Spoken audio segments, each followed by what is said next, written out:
Autant pour l'aspect pratique que pour l'aspect plaisir, l'accès au NC9 est très facile grâce à ces deux portillons d'accès au cockpit qui s'ouvrent facilement simplement en les relevant vers le haut et permettent un accès facile au cockpit, et on peut déjà noter que nous sommes de plein pied de la plateforme arrière à l'intérieur du cockpit.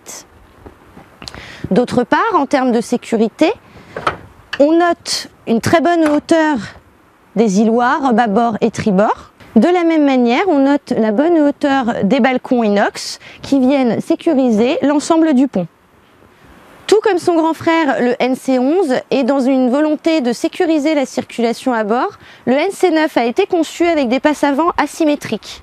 Le passe-avant bâbord, et donc le passe-avant principal, est un passe-avant encastré, creux de 50 cm avec une largeur de 26 cm, qui permet des déplacements faciles vers l'avant du bateau. On voit qu'il s'accompagne en plus d'une main courante inox qui court tout le long de la timonerie et permet un excellent maintien lors des passages sur l'avant. Une fois sur l'avant du bateau, on remarque que le NC9 est équipé en standard d'un davier basculant qui permet de faciliter toute manipulation du mouillage. Également, le NC9 dispose d'une grande baille à mouillage que l'on peut facilement maintenir ouverte de la manière suivante et qui permet de stocker une ancre de 16 kg et le mouillage qui va avec. Proposé en option sur ce modèle, vous avez le guindeau électrique qui fonctionne avec une télécommande filaire. En option également, en équipement de pont avant, vous trouvez une échelle d'étrave fournie avec sa plateforme et des coussins de bain de soleil. On note également au niveau du bain de soleil avant que deux mains courantes latérales ont été prévues pour permettre à l'utilisateur de se maintenir correctement à l'avant du bateau. De retour dans le cockpit, on peut rappeler que l'aspect plein pied de la plateforme de bain au fond de cockpit rappelle une notion de terrasse. De la même manière, comme on peut le remarquer sur ce bateau, on a la possibilité d'être équipé donc d'un lattage bois massif en option. D'autre part, le NC9, comme le veut son concept, propose déjà une modularité de l'espace dans le cockpit, avec une possibilité de jouer en fonction de vos activités avec sa banquette coulissante modulable. Par exemple, simplement en la tirant, vous pouvez choisir soit d'agrandir votre plateforme de bain, soit d'agrandir votre zone de cockpit arrière. D'autre part, la banquette de cockpit propose des volumes de rangement, donc toujours avec des fermetures, ouvertures flush pour éviter les zones d'accroche.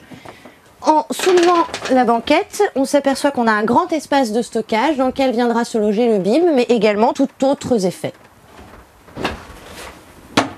Cette banquette, munie d'une main courante à l'arrière, toujours pour des raisons de sécurité, offre un débattement d'espace de cockpit ou de plateforme de bain d'environ 30 cm. En équipement de cockpit, on retrouve en standard sur ce modèle la boîte à gaz, ici. Ici, vous trouvez la pompe de cale manuelle, également en standard par des raisons de sécurité.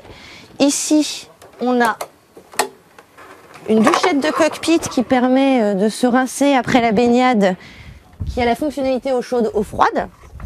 Ici, vous avez la nappe de remplissage carburant et de l'autre côté, nous avons la prise de quai.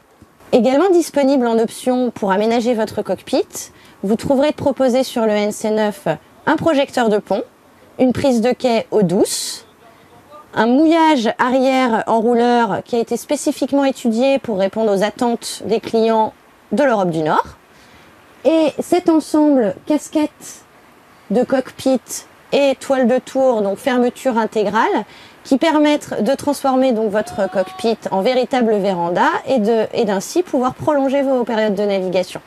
On accède à la cale moteur donc par le cockpit avec une grande trappe coffre central de cockpit où on retrouve donc notre D4 260 mais également sur l'espace bâbord de la cale moteur, un espace qui peut être utilisé pour du stockage. On peut constater que la cale moteur a été insonorisée pour permettre de diminuer au maximum les nuisances sonores en navigation. Avant d'entrer, on remarque la finition miroir de la baie coulissante qui a pour effet de prolonger la vue mer, même quand on est dans le sens de la marche dans le cockpit. Cette baie coulissante, 3 vantaux, coulisse indifféremment de la droite vers la gauche, ou la gauche d'ailleurs, et permet de choisir comme vous le souhaitez vos zones d'ouverture.